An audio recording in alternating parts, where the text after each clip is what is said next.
यह जगत सारा क्षणिक है और आत्मा एक नित्य है। आत्मा का अनुभव बस एकमात्र नित्य है।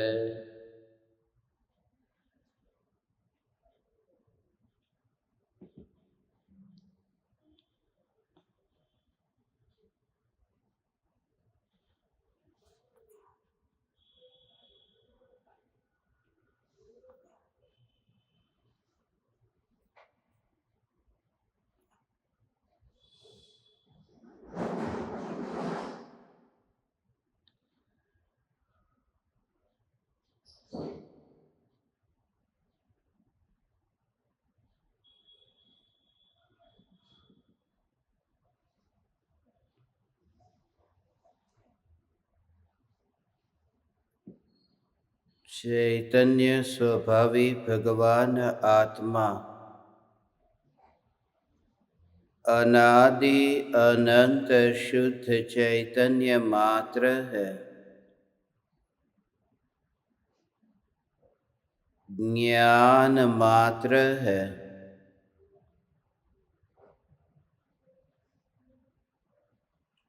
मैं शुद्ध चैतन्य मात्र, ज्ञान मात्र, भगवान आत्मा हूँ। प्रति समय यह जागृति बनी रहे, इस जागृति का नाम धर्म है।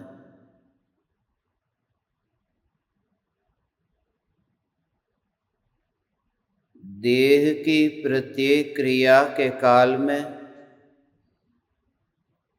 और विकल्पों के बहते प्रवाह के काल में ज्ञानी को प्रति समय यह जागृति रहती है कि मैं चैतन्य तत्व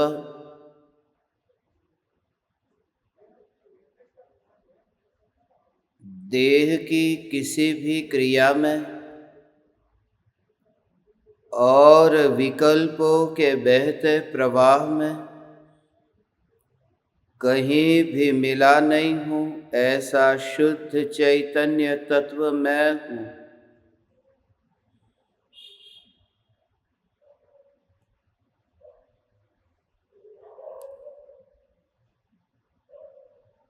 चैतन्य तत्व की निर्विकल्प अनुभूति होते ही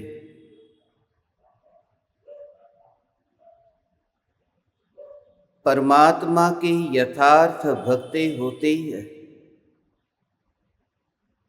भक्ति मार्ग पर यात्रा प्रारंभ होती है।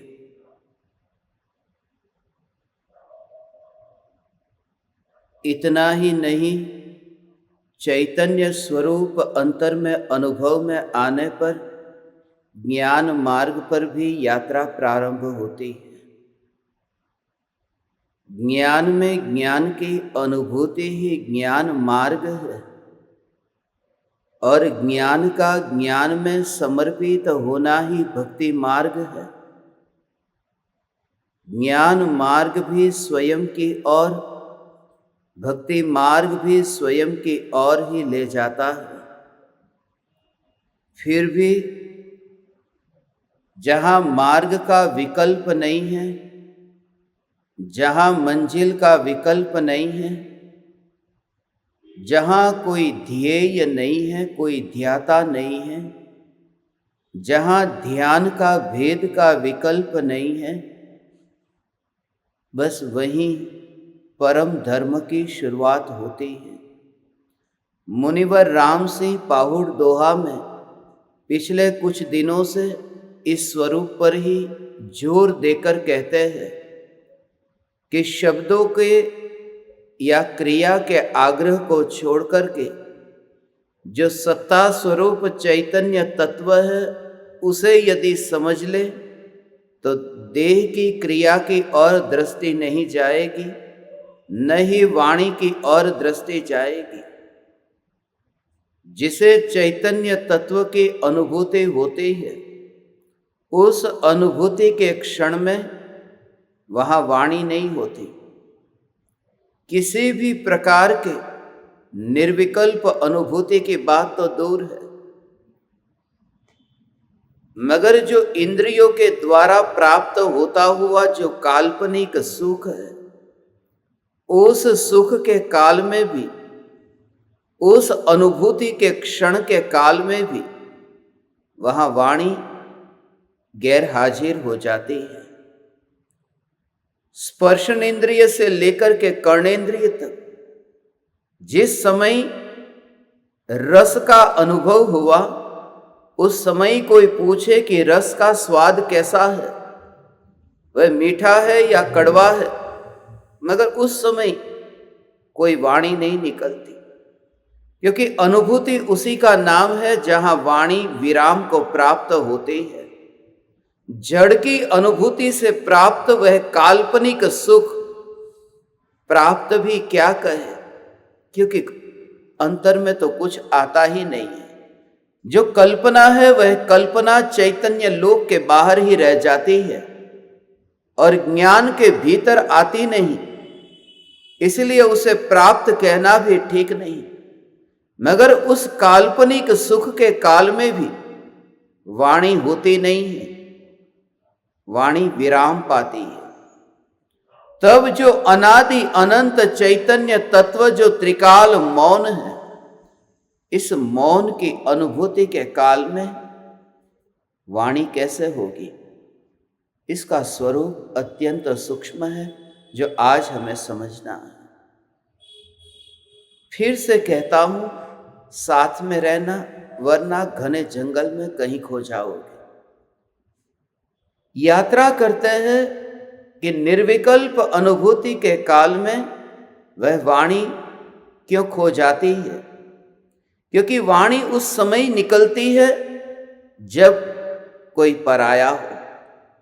पराये के लिए हमें बोलना पड़ता है।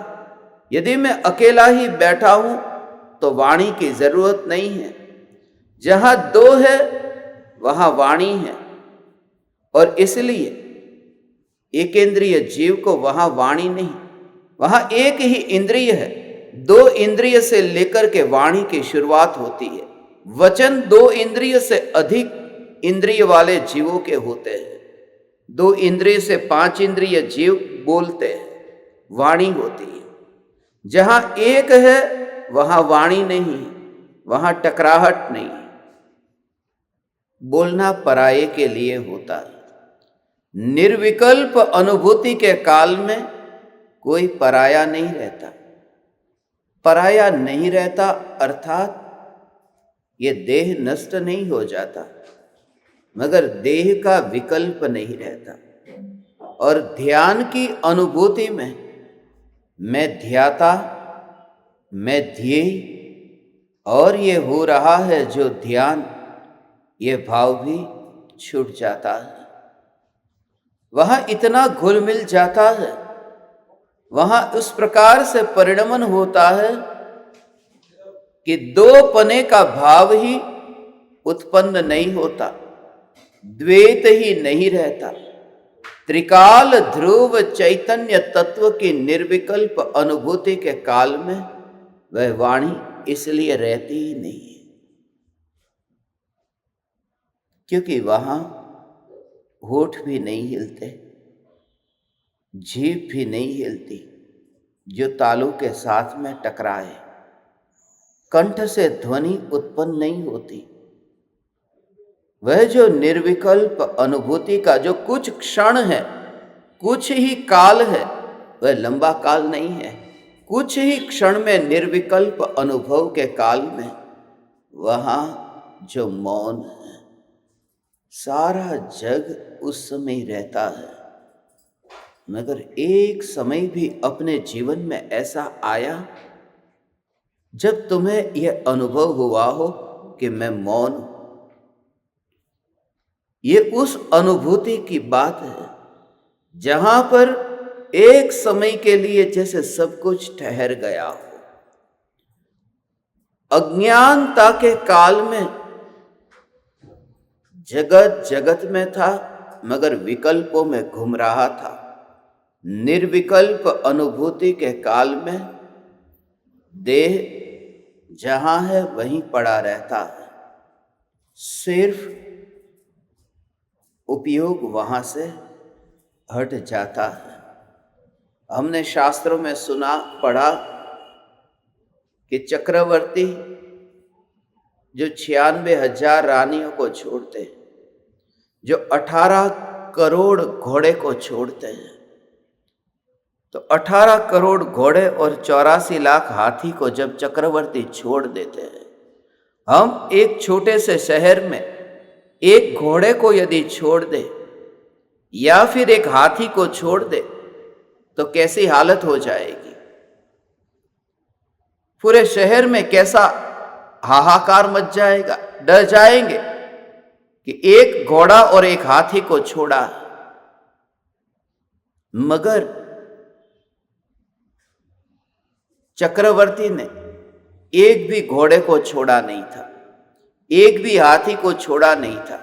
ये बात झूठी है। हाथी और घोड़े को चक्रवर्ती छोड़ते हैं। हाथी और घोड़े तो वहीं पर ही थे जहां पहले थे। हाथी घोड़े कोई छोड़े नहीं गए थे। चक्रवर्ती खुद उस जगह से निकल गए थे जहां हाथी घोड़े थे। हाथी घोड़े को नहीं छोड़ा था, स्वयं को ही उस जगह से हटा दिया था। ऐसे ही ज्ञानी देह को छोड़ते नहीं हैं, मगर देह जहां पर है वहां से अपने उपयोग को हटा लेते हैं, और उस उपयोग को हटाने को ही ध्यान कहते हैं। यह बोल बोल करके भी अब तालू सुख रहा है। ये सुख रहा है, गले में दर्द हो रहा है, बहुत बोल लिया है और फिर भी कुछ भी नहीं हुआ। बोल बोल करके तालू सूख गया, गला घिसते घिसते खून बह गया, फिर भी कुछ नहीं हुआ। आज मुनिवर राम सिंह इसी शब्द को, अपने भावों को ऐसे व्यक्त करते हैं कि हे पंडित, तो बोल बोल करके तेरा तालू सूख गया है। तूने इतने शास्त्रों को पढ़ा है, मगर पढ़ पढ़ करके भी एक अक्षर को नहीं पढ़ा। उसी का नाम मैं हूं, उसी का नाम ये ध्रुव चैतन्य सत्ता, इसी को ही चैतन्य कहा। जहां वाणी नहीं है, जहां विकल्प नहीं है, और इसी वजह से उस एकांत में, उस स्थान में जाकर के वह अनुभव होता है। पूरी तरह से जागृति से जो भरा हुआ हो, उसे बोलने की जरूरत नहीं पड़ती। जागा हुआ व्यक्ति बोलता नहीं है, सावधान रहता है। पंडित बोलता है ज्यादा, उसकी सावधानी नहीं है। ज्ञानी कम बोलते हैं, कम बोलकर के भी उनकी अंतर की आत्म जागृति से वे उस स्थिति तक पहुंच जाते हैं। आचार्य उमा स्वामी ने तत्वार्थ सूत्र लिखा। तत्वार्थ सूत्र में 357 सूत्र लिखे। कहते हैं कि यह जैनियों की गीता है, कुरान है, बाइबल है, तत्वार्थ सूत्र, जिसका दूसरा नाम मोक्ष शास्त्र है। आचार्य कुंदकुंद देव के तुरंत बाद आचार्य उमा स्वामी, गृद्धपीठ उमा स्वामी उस काल में हुए। बहुत कम लिखा। कहते हैं कि कम से कम यदि किसी आचार्य ने लिखा हो तो वो आचार्य उमा स्वामी है। कम से कम लिख करके अधिक से अधिक प्रसिद्धि पाई हो तो आचार्य उमा स्वामी है। सिर्फ 357 सूत्र में पूरे जिनागम का सार भर दिया। 357 सूत्र, लिखा कम है मगर आत्म जागृति के साथ में कम भी लिखा गया तो चलेगा। जोर से कितना बोलते हैं यह महत्वपूर्ण नहीं है। अज्ञानी ये देखता है कि जोर से चिल्ला करके बोलना कितना होता है। जितना जोर जोर से बोलता है उतना कंठ में दर्द होता है और तालु सूखता जाता है। मुनिवर राम से ये कहते हैं कि जोर जोर से बोल करके तेरा तालु तो सूख जाता है मगर भीतर में आत्म जागृति नहीं रहती। उस आत्म जागृति के लिए यहां पर आज हमें सावधान कराते हैं कि होठ हिले मगर ये जागृति के अंतर में ज्ञान अकंप है। अकंप ज्ञान है जागृति, अकंप ज्ञान है, अकंप ज्ञान है। यह अकंप ज्ञान है जो सदा काल टिका हुआ है। यदि परमाणुओं के साथ में रह करके तू अनुभव करता है बस तो तुझे ऐसा ही लगेगा बोल रहा हूं, बोल रहा हूं। मगर जिस समय तू मात्र मौन होकर के वहां पर अंतर में अनुभव करे तब फिर तू सच्चा श्रावक हो जाता है, सिर्फ श्रावक हो जाता है। इसलिए देखने से ज्यादा अधिक महत्व उस सुनने को दिया। हे पंडित, तूने बोला बहुत, तूने बोला बहुत, तूने देखा तो तीर्थंकर परमात्मा की प्रतिमा को देखा, तूने बोला तो ज्ञानियों के कहे हुए उन शब्दों को ही तूने दोहराया मगर ध्यान से सुना नहीं। और सुनने में जो बल है वह बोलने में और देखने में नहीं है। कोई व्यक्ति हमको सामने देखता हो और हमारी और ही बार बार देखता हो, घुर घुर करके देखता हो तो हमें कैसा क्रोध आता है। वह देख रहा है घुर घुर करके, मगर वहीं कोई दूसरा व्यक्ति हमें आंखों से एकाग्र होकर के देखता न हो, आंखों में आंखें डाल करके देखता न हो, मगर यदि कोई व्यक्ति हमारे सामने बैठ करके बिल्कुल एकाग्रता से सुनता हो तो हमें बहुत अच्छा लगता है कि ये कितना आदर दे रहा है मुझे, मेरी बातों को अत्यंत एकाग्रता से ध्यान से सुन रहा है। देखने से ज्यादा सुनने में अहोभाव आता है कि कोई सुन रहा है। इसलिए तीर्थंकर परमात्मा की दिव्य ध्वनि को भी लिखित ज्ञान नहीं कहा है, श्रुत ज्ञान कहा है। इसलिए मति ज्ञान के बाद में तुरंत ही श्रुत ज्ञान कहा है। इसलिए चक्षु इंद्रिय से विषय, जो चक्षु इंद्रिय का विषय है उससे ज्यादा यह कर्णेंद्रिय का विषय है। इसलिए कर्णेंद्रिय 5वें नंबर पर है, चक्षु इंद्रिय 4 नंबर पर है, क्योंकि यहां तक 5वें तक कोई पहुंचता है तो 4 से गुजरने के बाद में पहुंचता है। हे पंडित, तू बोलता बहुत है मगर तू सुनने की कला को अब तू पहचान ले। हम सुनने के लिए तो बैठते हैं मगर गुरु की वाणी को कम सुनते हैं, अपने ही अंतर के विकल्पों को ज्यादा सुनते हैं। लगता है कि वो जो बोल रहे हैं वो मैं सुन रहा हूं, मगर अंतर में ही अंतर में मन में कितने ही विकल्प चलते हैं। 1 घंटे का सत्संग सुनकर के खड़े होते हैं, लगता है कि मैंने सुना, मगर अपने को ही सुना होता है। गुरु को तो एक पल के लिए भी यदि वो सुन लेता तो माला माल हो जाता। आज इस दोहे को हम समझते हैं, तुम्हें स्वयं को यह अनुभव होगा कि एक एक एक एक एक अनुभव कि जहां वाणी तो है ही नहीं, विकल्प है ही नहीं और मात्र अनुभूति है। अब शब्दों को इकट्ठा करने में वो पड़ा नहीं, अब बोलता कम है। इसलिए जब मैं ही हूं तब बोलूं किसके सामने। पढ़ते हैं सबसे पहले दोहे को।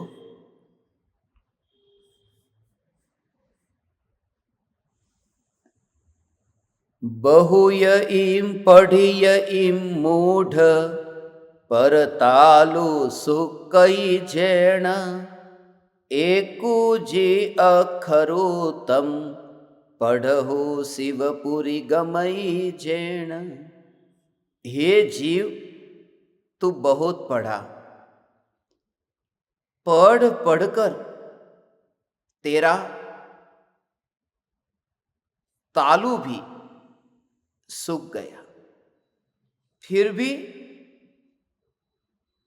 तू मूर्ख ही रहा।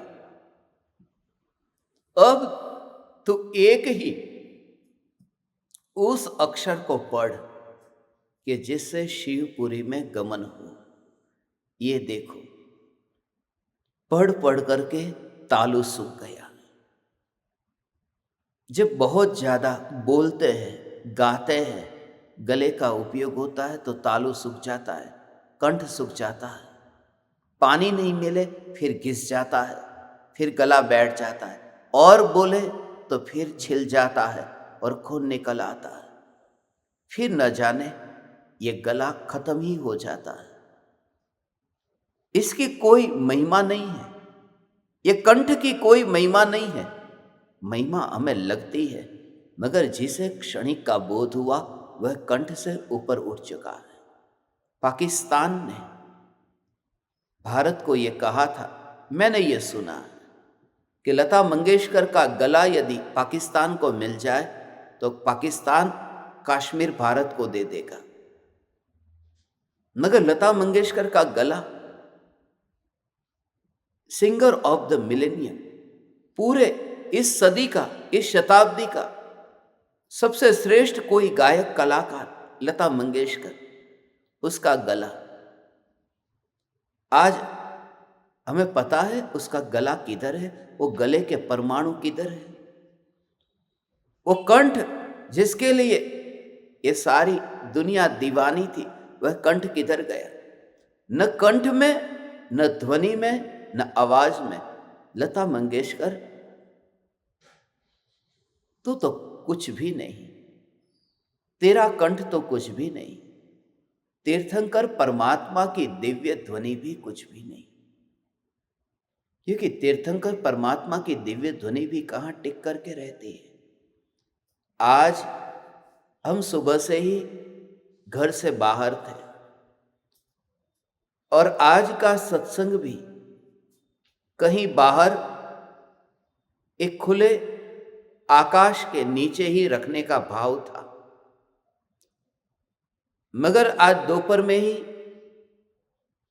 मुझे ये भाव आया कि जिस ज्ञान दीपक की इतनी अंतर की भावना से इस सत्संग का आयोजन और इस धर्म पर्यटन का आयोजन हुआ, जिनके निवास स्थान पर यहां मैंने विश्राम किया है, इस घर की दीवारों में भी यह ओमकार ध्वनि का नाद गुंजायमान हो, यह भूमि भी ओमकार ध्वनि से ऐसी गूंजे कि यह भी एक समोसरण बन जाए।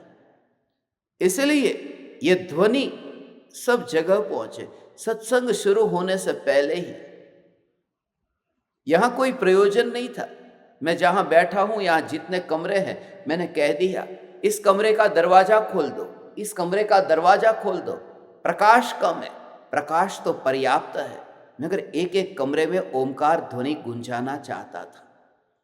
ये एक एक कमरे में ओमकार, कल हम यदि यहां से चले भी जाए तो यहां पर आने वाला कोई भी साधक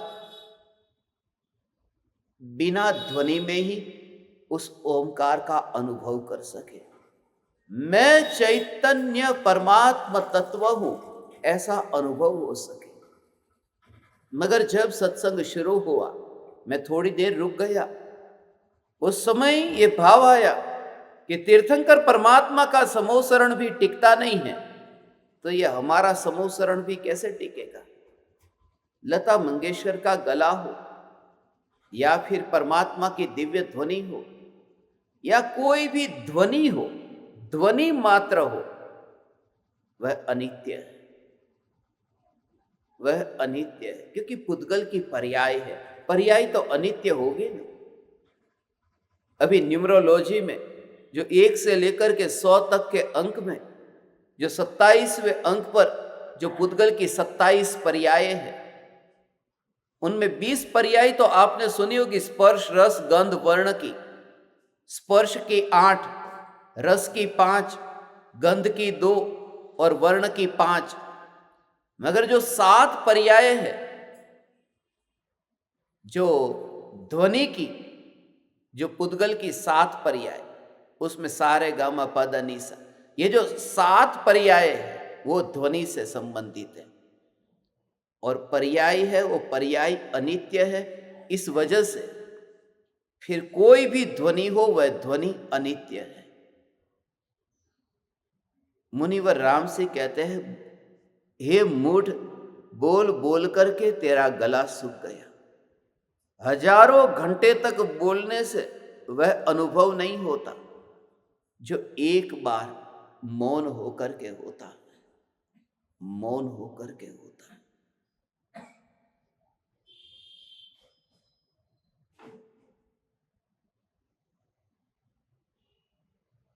यह सत्य घटना है, बंगाल की घटना है। एक पिता अपने बेटे को बार बार मंदिर जाने को कहता है, मंदिर जा, भगवान की भक्ति कर।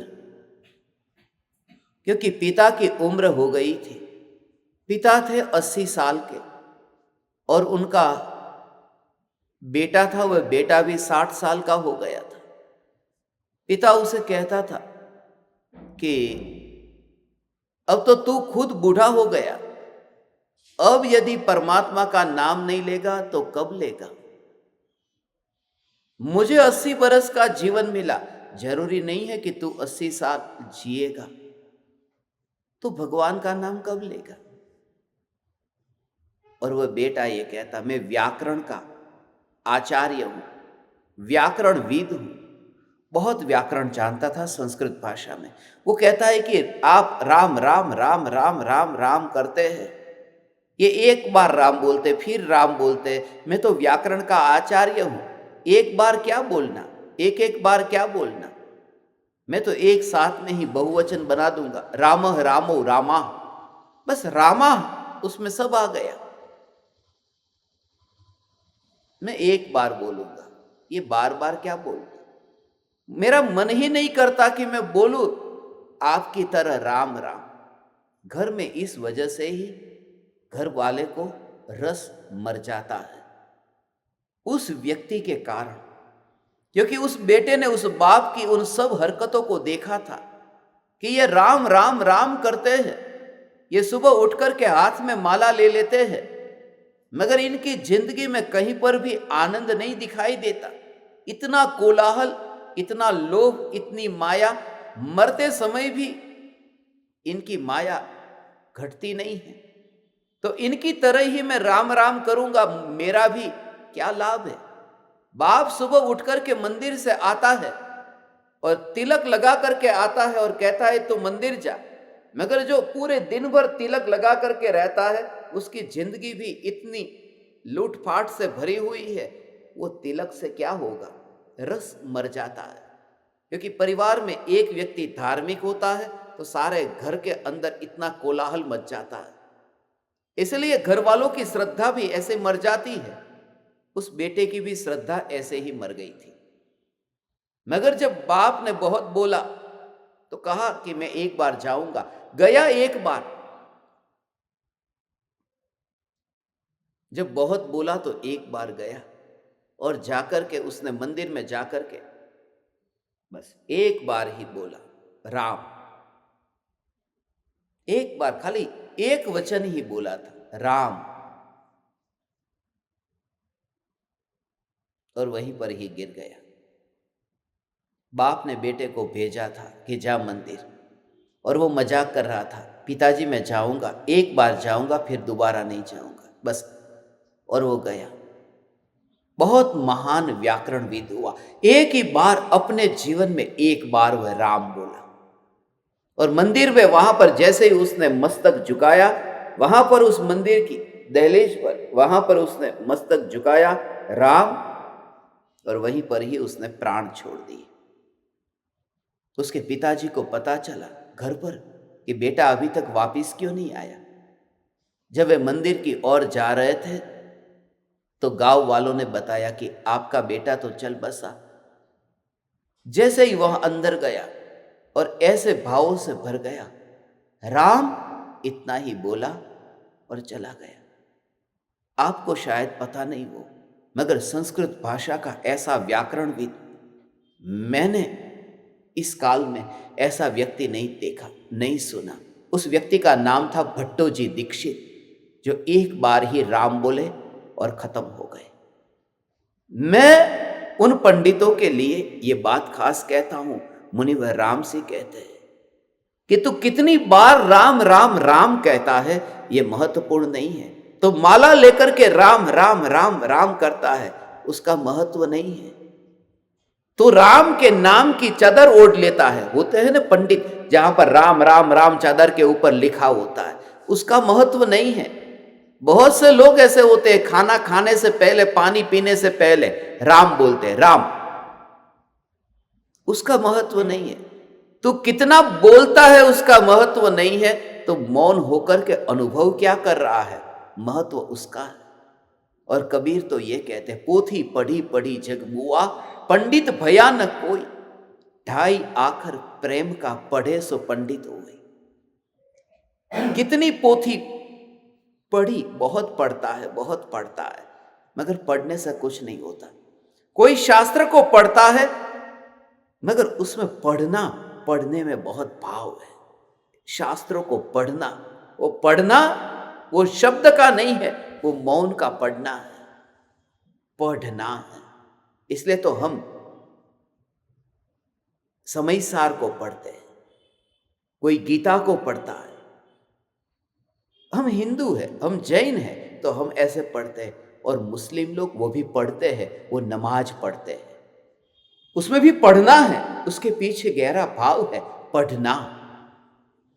नमाज बोलते नहीं है, वो पढ़ते हैं, क्योंकि पढ़ने में मौन की अनुभूति होती है।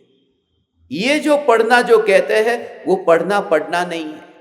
इसे जो पढ़ना कहते हैं शब्दों को, उसका पढ़ना नहीं है। कुरान में परमात्मा के 100 नाम लिखे हैं,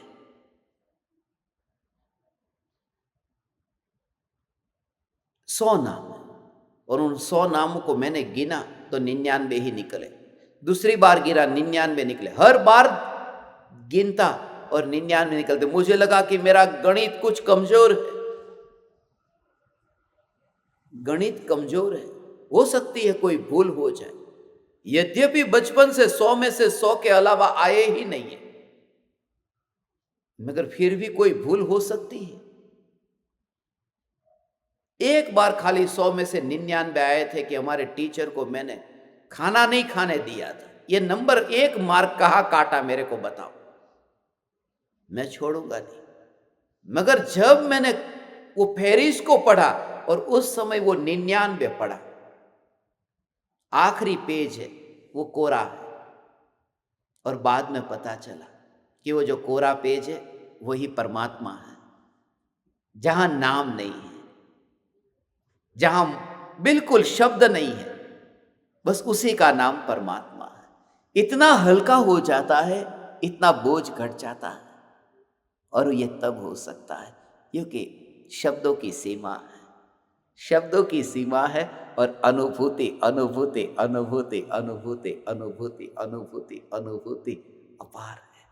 शब्द इतने मर्यादित है। देखो, मैं आपसे कहता हूं,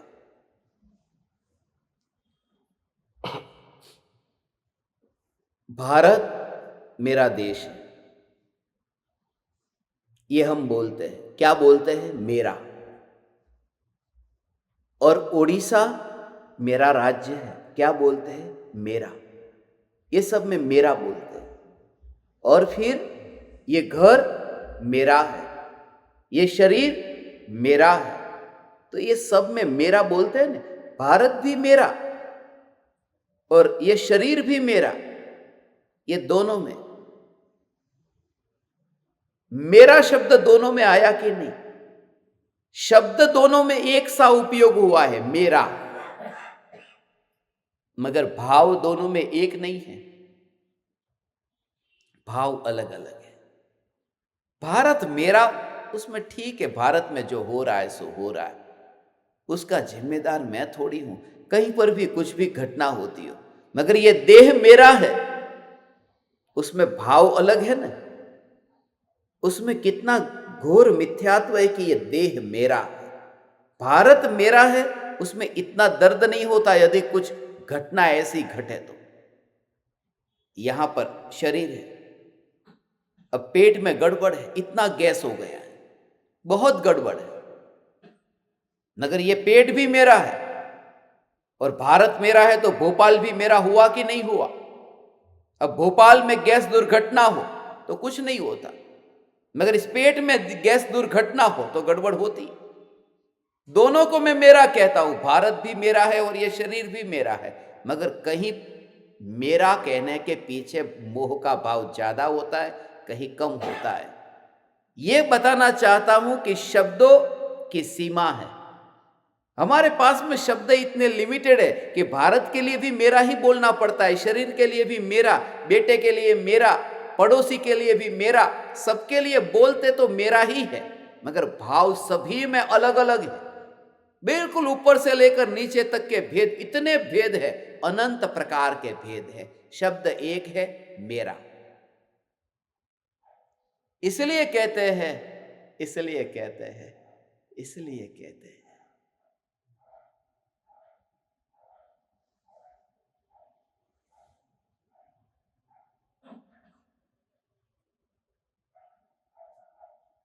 एक मेंढक सागर का है और कुएं के अंदर जाकर गिर गया,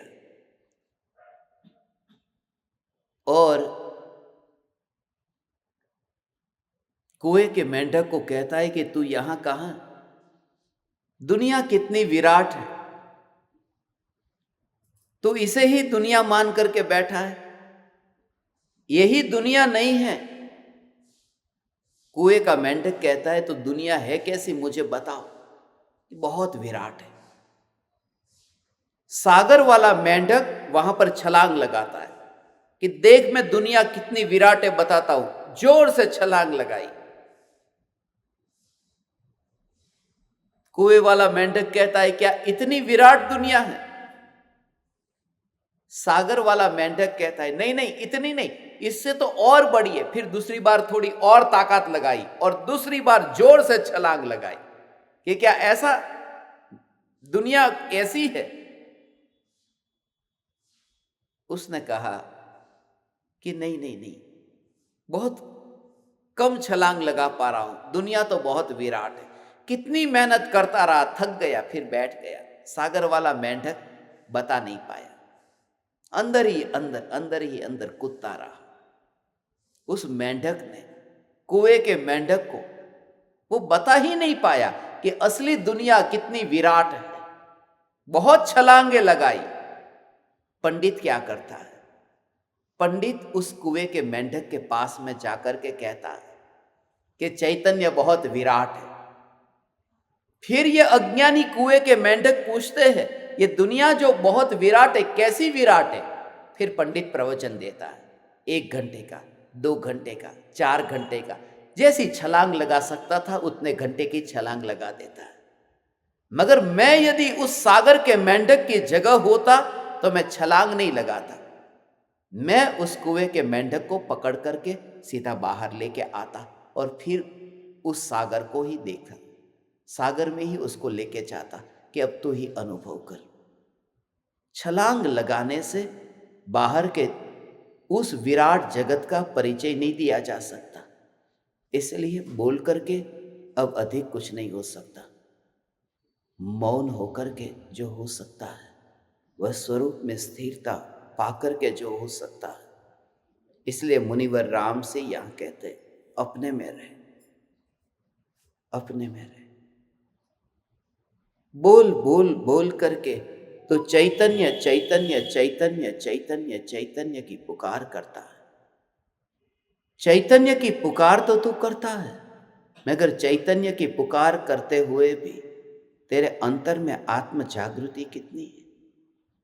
जितना एकांत में वास करता है, जितना अंतर में अनुभव करता है, उतना शब्दों का रस, शब्दों की महिमा, शब्दों का अहोभाव छूटने लगता है।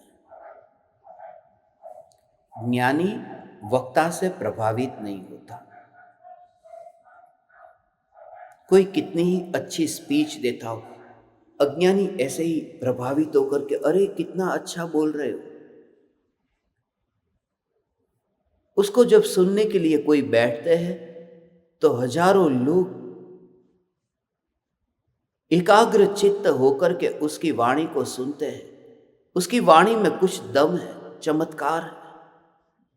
अज्ञानी इससे प्रभावित होता है। ज्ञानी के सामने कोई कितनी ही अच्छी से अच्छी स्पीच दे, भाषण दे, वक्तव्य दे, प्रवचन दे, मगर वे प्रभावित नहीं होते। वे जाते ही पहले ये देखते हैं कि अंतर में आत्म जागृति कितनी है। इसे तुम्हारा लड़का किसी लड़की को देखने जाए तो वो कपड़े को नहीं देखेगा, काले कपड़े, सफेद कपड़े, उसके चेहरे को देखता है, शरीर को देखता है ना, वस्त्र को नहीं देखता। ऐसे ही ज्ञानी जब किसी भी साधक के साथ में भी बात करते हैं, वो साधक हाथ जोड़ता है, वह प्रणाम करता है, मस्तक झुका करके इतनी भाव से भक्ति करता है। ज्ञानी ये देखते ही नहीं है। ज्ञानी ये देखते हैं कि ये सब करते समय उसके अंतर में आत्म जागृति के प्राण है या नहीं है। उन्हें इससे लेना देना नहीं है वो कितनी बार मस्तक झुका रहा है, 3 बार या 1 बार। अरे 3 बार क्या 30 बार भी झुकाएगा तो क्या होगा, यदि आत्म जागृति नहीं है। इसलिए तू कितना पाप करता है, तू कितना पुण्य करता है, उसका हिसाब गुरु नहीं लेता। कभी ये नहीं लेता कि तू दुकान पर 8 घंटे बैठता है और तू मंदिर में कितने घंटे बैठता है, कोई हिसाब नहीं है। उनका एक ही लक्ष्य है कि तेरे अंतर में वो आत्म जागृति प्रकट हो रही है या नहीं। तेरे अंतर में वाणी से अलग, देह की क्रिया से अलग ऐसा आत्मबोध प्रकट हुआ है या नहीं। बस ये मौन, वरना वाणी बोल करके इतने मंदिर हैं, सभी लोग अच्छी अच्छी बातें करते हैं कि नहीं। आज आप मुझे बताओ कि कौन सा संप्रदाय ऐसा है जो ये कहता हो कि मारकाट करने में धर्म है। इस दुनिया में कौन सा मत, कौन सा संप्रदाय ये कहता है। और सभी धर्म के पंडित, सभी धर्म के पुरोहित, पादरी, मुल्ला, इमाम, ये सभी यही तो बोध देते हैं। फिर ये झंझट कौन खड़ी कर रहा है? दुनिया में इतनी हिंसा, इतनी हत्या, इतने युद्ध कौन कराता है? कभी ये विचार किया? उसके पीछे भी कारण है। ज्ञानी अर्थात वह सबसे मुक्त हो गया। हे ज्ञान दीपक, शब्द वहां पर नहीं है, शब्द वहां पर नहीं है। वे शब्द से मुक्त हो गए। शब्द से मुक्त हो जाने का भाव बहुत गहरा भाव है, बहुत गहरा भाव है। आग्रह से मुक्त हो गए। मत के आग्रह से, संप्रदाय के आग्रह से सभी से मुक्त हुआ वह पाता है चैतन्य, चैतन्य, चैतन्य, चैतन्य, चैतन्य, चैतन्य।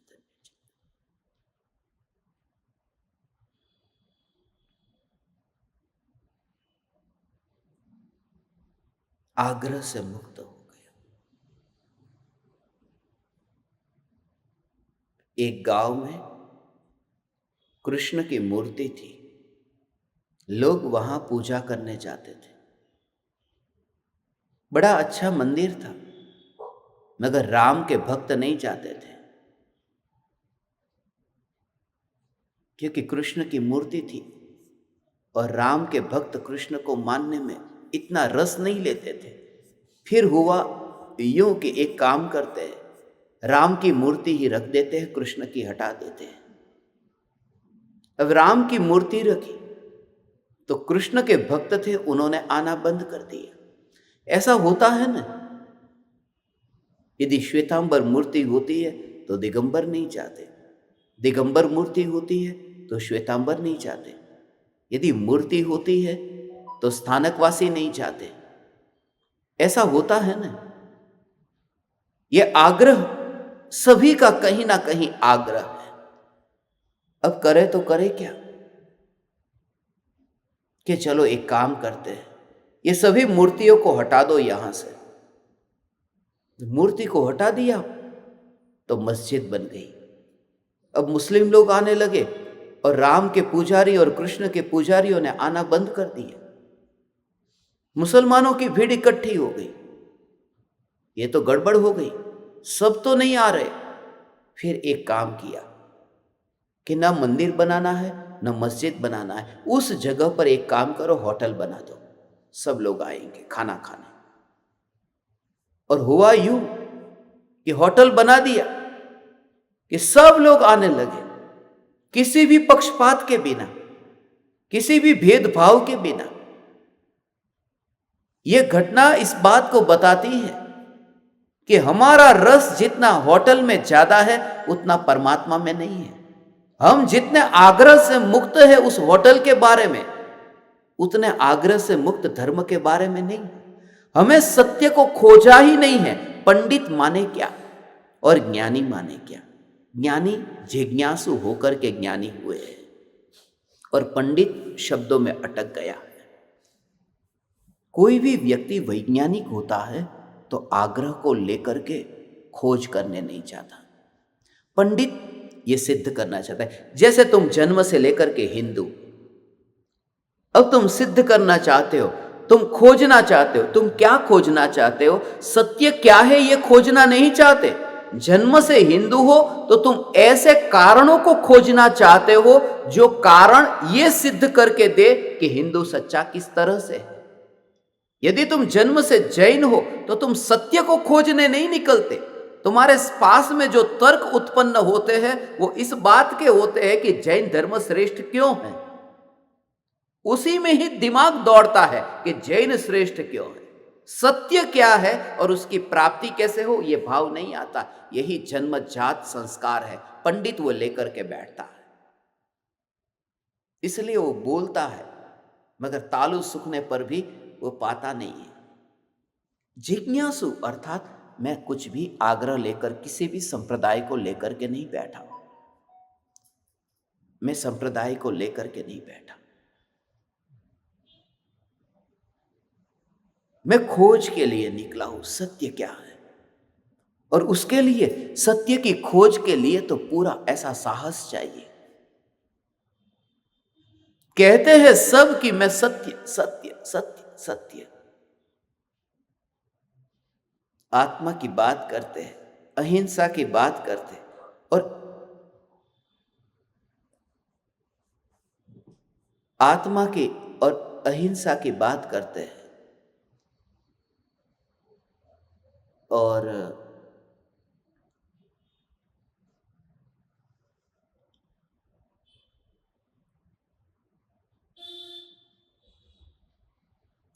बीच में जो अंतराल आता है इसी का प्रयोग करें। ये बहुत महत्वपूर्ण है। विकल्पों के कोलाहल के बीच में एक मौन की घड़ी आती है। विकल्पों के कोलाहल के बीच में मौन की घड़ी आती है। तीर्थंकर परमात्माओं की दिव्य ध्वनि खीरने के बीच में भी एक ब्रेक आता है। कांस्टेंट, निरंतर व 24 घंटे दिव्य ध्वनि खीरती नहीं रहती, बीच में एक अंतराल पड़ता है। वह बहुत महत्वपूर्ण है। जैसे दिव्य ध्वनि के बीच में एक अंतराल आता है जहां भगवान की दिव्य ध्वनि उस समय नहीं खीरती है, ऐसे ही जब हम शब्द बोलते हैं वो तो ओमकार ध्वनि थी। हमारी वाणी में कोई न कोई भाषा है ओंकार ध्वनि वह कोई भाषा में नहीं है, निरक्षरी वाणी है। ये कोई भाषा में है तो इसमें भी बीच में एक गैप होता है। जैसे चैतन्य, स्वभावी, भगवान, आत्मा, अनादि, अनंत। तो जैसे देखो, चैतन्य, स्वभावी, मगर चैतन्य के बाद में एक ब्रेक पड़ा ना, चैतन्य स्वभावी। जो सच्चा श्रावक है वो शब्द को कम सुनता है और बीच में जो खाली जगह छोड़ी गई है उसे समझता है। वो बहुत बहुत बहुत महत्वपूर्ण है। वह स्थिति अद्भुत है कि जहाँ तुम शब्द को नहीं, शब्द के बीच में जो अंतराल है उस अंतराल को समझ सको, वह मौन है। तो ऐसे ही दो लाइन के बीच में शास्त्र को पढ़ते समय जो खाली जगह है वो ज़्यादा महत्वपूर्ण है। जो शब्द है वो शब्द से जो समझ में नहीं आता वह उस भाव से समझ में आ जाता है। पूज्य गुरुदेव श्री कांजी स्वामी का भी प्रवचन होता था, तो प्रवचन के बीच में जो वह रुक जाते थे वो पर्पसली जानबूझ करके नहीं रुकते थे। उसके पीछे बहुत गहरे कारण थे। ये सच है। कौन है, कैसा है, उसके पीछे कारण है। कौन जीव है, उसकी दशा कैसी है। और गुरुदेव के अंतर से जो वाणी निकलती थी, जो आह्लाद निकलता था, वह आह्लाद वो नाम मात्र का नहीं है। वो अंतर में उस पात्र के लिए, उन जीवों के लिए दिया गया। और आत्मसिद्धि शास्त्र की रचना के लिए परम कृपालु देव जितने उपकारी है उतने ही उपकारी सौभाग्य भाई है। यदि कृपालु देव को किसी और के लिए आत्मसिद्धि की रचना करनी होती तो ऐसी रचना नहीं होती, क्योंकि किसके लिए लिखी जा रही है। क्या तुम सोचते हो यदि कोई ऐरा गहरा नथु खेरा अपने हाथ में लालटेन लेकर के खड़ा रहता और कृपालु देव लिखने लगते, वह जीव कौन पास में बैठा है, वह जीव किसके लिए यह आत्मसिद्धि की रचना हो रही है। सौभाग्य की विनती से यह आत्मसिद्धि की रचना हो रही है। कौन है? क्या तुम सोचते हो पुष्पदंजी और भूत बलि जी के बदले में कोई और होता तो धरसेन आचार्य उसे यह बोध देते? कदापि नहीं देते। वे तो गिरनार की गुफा में थे और पुष्पदंजी और भूत बलि जी तो दक्षिण भारत में थे। दक्षिण भारत से उनको यहाँ बुलाना और गिरनार में आसपास में रहने वाले को बोध न देना, उसके पीछे कारण है। ज्ञानियों की दृष्टि बहुत सूक्ष्म और तीक्ष्ण होती है। वे पहचान लेते हैं कि इस बात को कौन ग्रहण कर पाएगा, इस बात को कौन ग्रहण करेगा। जब मुंबई में 78 घंटे तक सत्संग चला था, उस समय जो लोग बैठे थे उन लोगों की बात मैं क्या करूं। 8 घंटे तक non stop, without eating, drinking, without standing up, वहीं पर ही बैठे रहे 8 घंटे तक लगातार। उनकी दशा, मैं आपसे ये कहता हूं कि आप उस भाव से भर करके उस मौन को समझने के लिए तैयार हो जाओ। मुनिवर रामसी मौन मौन मौन मौन मौन, मौन की बात है।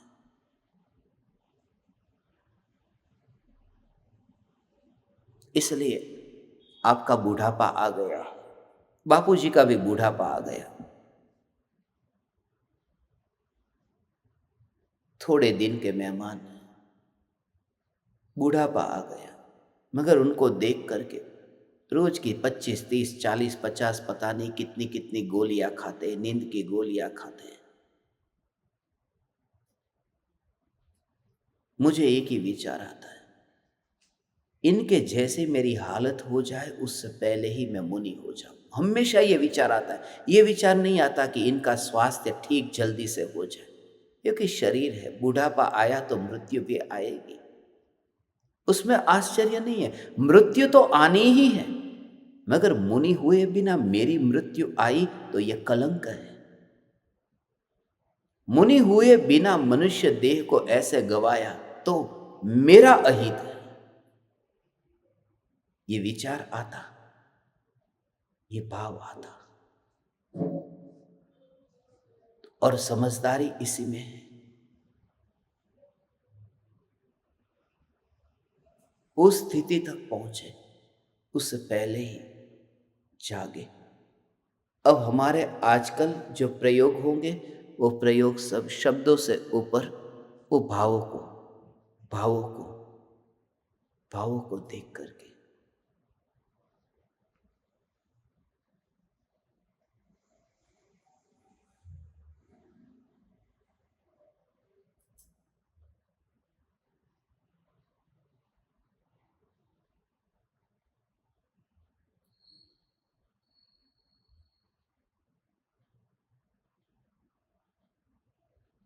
समूह शरण में 65 दिन तक लोग जाते थे, गए थे।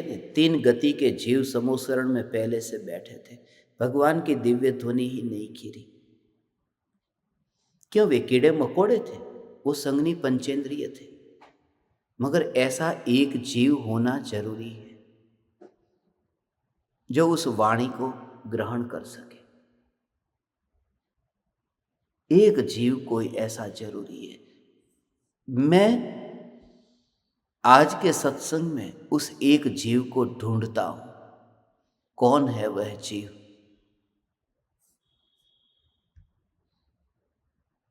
बाकी लोगों ने छुप करके बैठे हैं कैमरे के पीछे।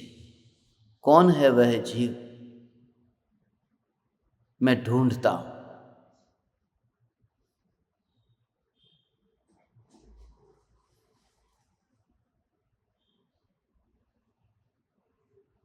दिखाई नहीं दे रहा।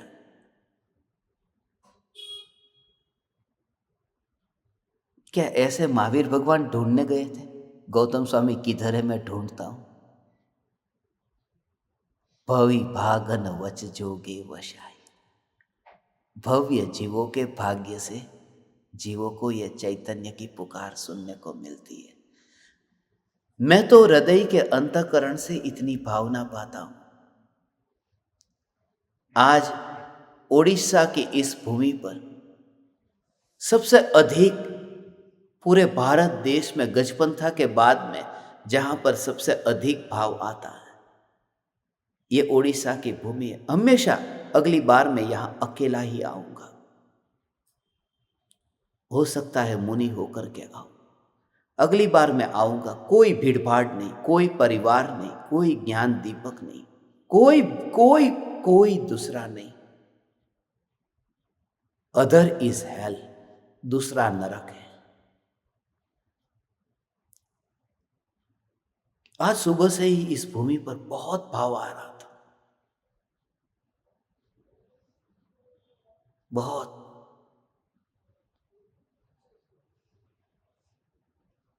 और इसी वजह से यहां पर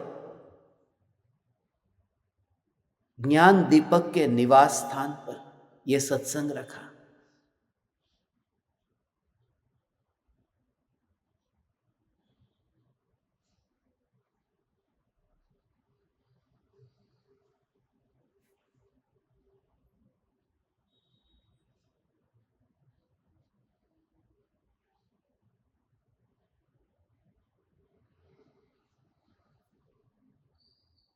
अभी निकला, अभी निकला, उस तैयारी के साथ में यदि यहां पर अनुभव, बस।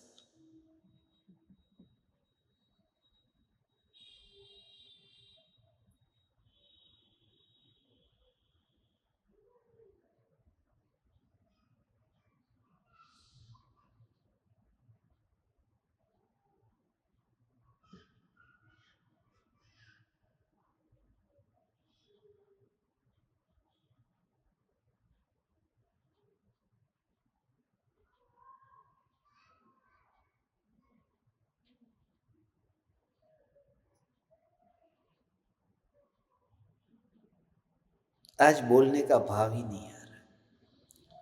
अनुभूति का आनंद है,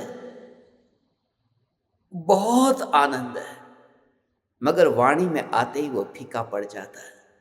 इसलिए मैं आज मौन रह करके तुम्हें प्रयोग कहता हूं।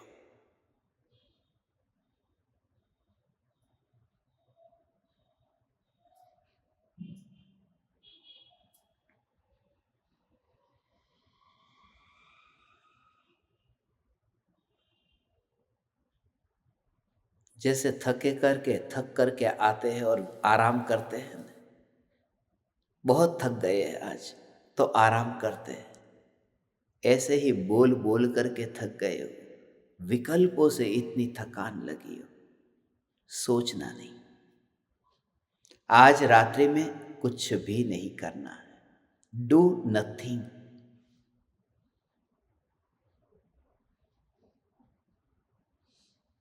कुछ भी नहीं करना है।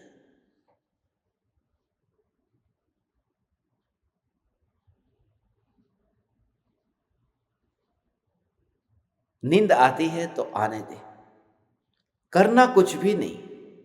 ये विचार कर कि देह से अलग कुछ भी नहीं।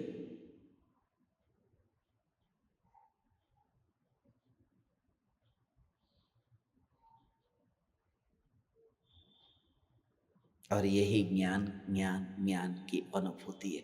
वह करता नहीं है, स्वभाव में करना नहीं होता है। पानी को कोई बहाने का कोई काम करता है, बहता है और वह अनुभव है। ऐसे ही ज्ञान में कुछ करना नहीं होता, वह ज्ञान में सहज सहज सहज परिणमन होता है। और तुझे लगेगा कि यह मार्ग इतना सरल है, पर आज तक मैं चेष्टा करता रहा था, ऐसा करूंगा वैसा करूंगा। खास कहता हूं, इसमें प्रमादी मत हो जाना, प्रमादी मत होना कि अरे कुछ नहीं करना है, कुछ नहीं करना है माने तू ऐसा मूढ़ मत हो जाना, स्वच्छंदी मत हो जाना। मौत नजदीक आ गई, अब तो तू बस होने मात्र का अनुभव। यदि एक जगह पर पानी तालाब है, वहां से पानी बहता नहीं है तो सड़ जाता है, गंदा हो जाता है। और नदी में पानी बहता हो, बहती नदी वो सड़ता नहीं है, पानी निरंतर बहता है ना, वो यही है, वो यही है। यदि अपना हाथ ऐसे ही ऐसे रखो थोड़े दिन तक, यदि पैर ऐसे के ऐसे ही रहे तो फिर पैर का हिलना मुश्किल हो जाएगा, हाथ का हिलना मुश्किल हो जाएगा, क्योंकि अकड़ जाएगा। यदि पंखों को बांध करके रखे, यदि पक्षी को पिंजरे में बंद करके रखे, फिर उड़ नहीं पाता वो। यदि वो क्रिया रुक जाती है तो फिर नष्ट हो जाती है। पंख से यदि फैलना नहीं होता तो फिर वो पंख खत्म हो जाती है। यदि ऐसे ही ऐसे हाथ रहे तो फिर वो खत्म हो जाता है। यही तो कारण कि जितने भी ये शेड्यूल कास्ट के लोग कहे जाते हैं, सदियों सदियों से उनके हाथ पैर को बांध करके रख दिया था कि तुम ये नहीं कर सकते, तुम्हारे लिए ये नहीं है। तो आज उनकी हालत देखते हो, उनके विचार, उनकी वृत्ति इतनी हीनता से भरी हुई है, क्योंकि बरसों बरसों के जो संस्कार हैं कि तुम नीचे हो, तुम नीचे हो। मैं ये कहता हूं कि यदि कार्य चलता रहे तो वस्तु जीवंत रहती है। कार्य चलता रहना चाहिए। और ज्ञान का जानना जानना जानना जानना जानना जानना चल ही रहा है। ये ज्ञान अब तक जीवंत है, जिंदा है। यदि ठहर जाता तो सड़ जाता। ये ज्ञान की धारा बह रही है, इसलिए ज्ञान कभी सड़ता नहीं है। अनादिकाल से ये ज्ञान की धारा बह रही है, अनादिकाल से ये ज्ञान की धारा बह रही है, इसलिए ये ज्ञान सड़ता नहीं है। ये निर्मल ज्ञान है, मोह का ठिकाना नहीं है। मोह एक में हुआ, फिर थोड़े दिन के बाद में दूसरे में हुआ, फिर तीसरे में हुआ। मोह का ठिकाना नहीं है। मोह तो बंध जाता है जकड़ जाता है, मोह तो फंस जाता है, एक में अटक जाता है। और ज्ञान अटकता नहीं है, वह धारा से बहता है, वह सड़ता नहीं है। इस ज्ञान की अनुभूति मात्र होने दे, कर कुछ नहीं, कोई विचार नहीं, कोई चिंतन नहीं, सिर्फ होना मात्र, होना मात्र। वो जो आनंद आएगा, तुझे लगेगा कि अरे मैं रोज रोज ये विकल्प करके पाना चाहता था, ये स्वरूप ऐसा है, ऐसा स्वरूप है, कुछ भी नहीं। और आज तक जो पंडितों ने कहा था, हाथ पे हाथ रखना, पैर पे पैर रखना, ऐसा करना वैसा करना, ये क्या था? स्वभाव में कुछ नहीं था।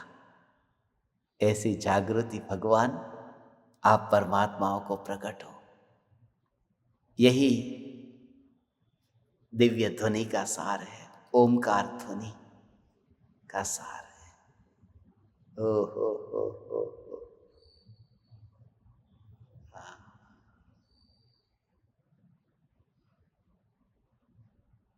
यही ओमकार ध्वनि।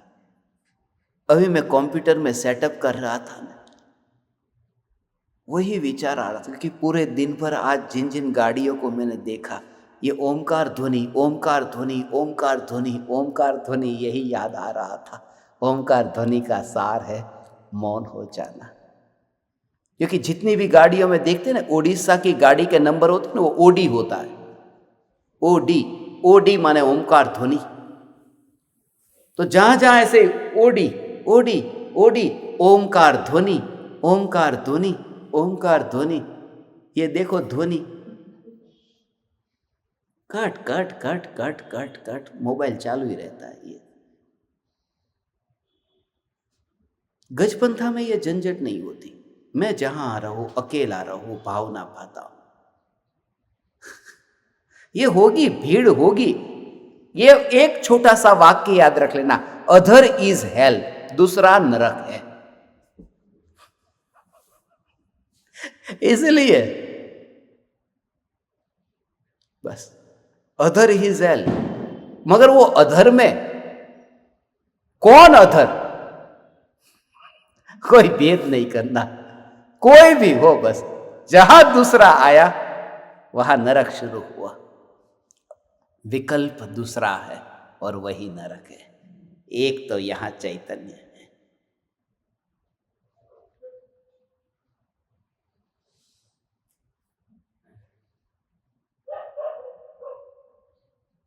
सो रहे हो, राजस्थान में एक प्रवचन था, वो घटना याद आई, वो बता करके फिर तुम्हें सुला देता हूं। बड़ा सेठ था ये,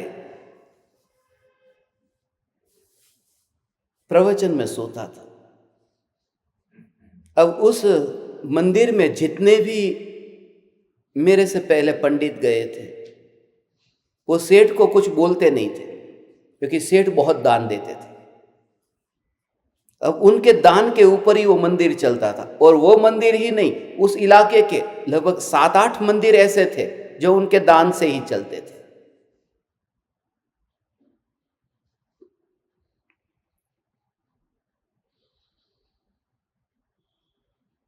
उनका नाम नहीं लेता हूं, मगर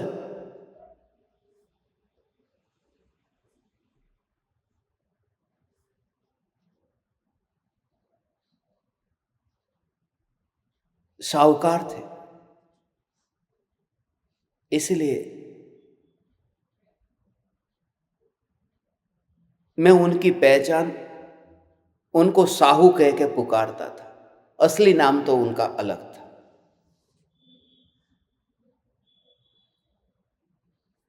प्रवचन में बैठे तो अपने सत्संग में तो कोई सोएगा तो चलेगा नहीं। मैं बाप को बर्दाश्त नहीं करता तो किसी और को कैसे करूंगा। अब वो प्रवचन में वितरागी भगवान की वाणी सुनने बैठे, और जैसे ही प्रवचन चालू हुआ, अभी चालू हुआ और मैंने उनको बोला, साहू जी सुन रहे हैं? या फिर थोड़ी देर बाद अब मैंने पूछने का स्टाइल बदल दिया। वो ऐसे ही से आंख बंद करके, साहू जी सो रहे हैं? कौन कहता है सो रहा हूं? ध्यान से एकाग्रता से सुन रहा हूं। जितने लोग आंख बंद करके ध्यान में बैठते हैं, 99% लोग सो ही गए होते, एकाध कोई जागे तो। तुम देखना, आज भी मैंने आत्मसिद्धि शास्त्र कल बोला था कि नहीं, आत्मसिद्धि शास्त्र के पाठ का, फिर भी ये कैप्टन होकर के ये सो रहे थे और मैंने उनका वीडियो निकाला है, क्योंकि मैं तो प्रूफ रखता हूं, वीडियो मेरे पास में। वो जब उठे तब मैंने उनको कहा कि आप सो गए थे। उन्होंने बोल दिया हाँ नींद आ गई थी। बोलते कि ना नहीं सोई थी तो दिखा देता वीडियो। सीसीटीवी 24 घंटे चालू ही रहता। तो वो साहू जी को बोला, अभी तो आधा घंटे का प्रवचन, क्योंकि उनको बहुत ठेस लगती थी। आज तक किसी पंडित ने उस मंदिर में जाकर के बोला नहीं उनको, और मेरे को वहां से क्या लेना देना था। 2 दिन के लिए गया था, कुछ याद तो छोड़ के जाऊं ना। फिर थोड़ी देर के बाद में वो सो गए।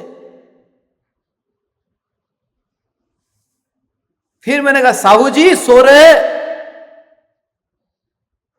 बोले आप तो हाथ धो के पीछे, कौन कह रहा है मैं सो रहा हूं?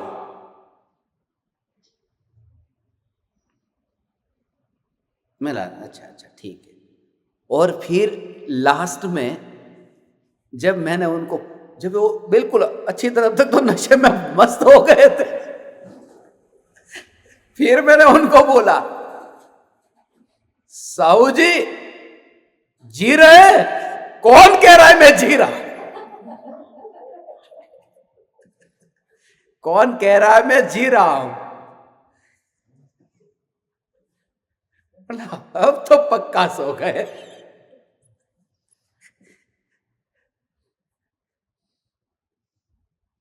हम ऐसे पकड़ते हैं, इसलिए मैं ज्ञान दीपक को कहता हूं, हमने कोई कच्ची गोलियां नहीं खेली। और ज्ञान दीपक कहते हमने तो खेली ही नहीं है, कच्ची या पक्की।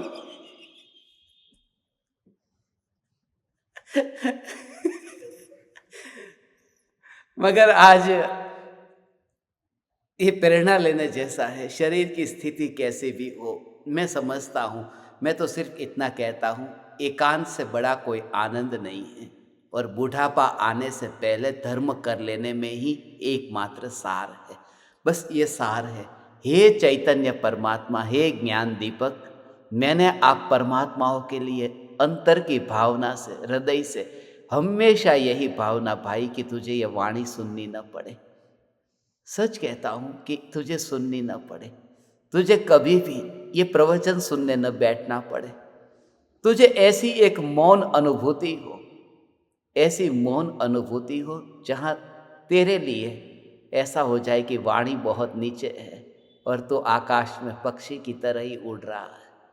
ऐसे न्यायक, ऐसे ज्ञान, ऐसे चैतन्य की जागृति रहे और मात्र होने का अनुभव ये करना, ये नहीं कहता, होता रहे यह भावना। प्रणाम। चैतन्य चैतन्य चैतन्य।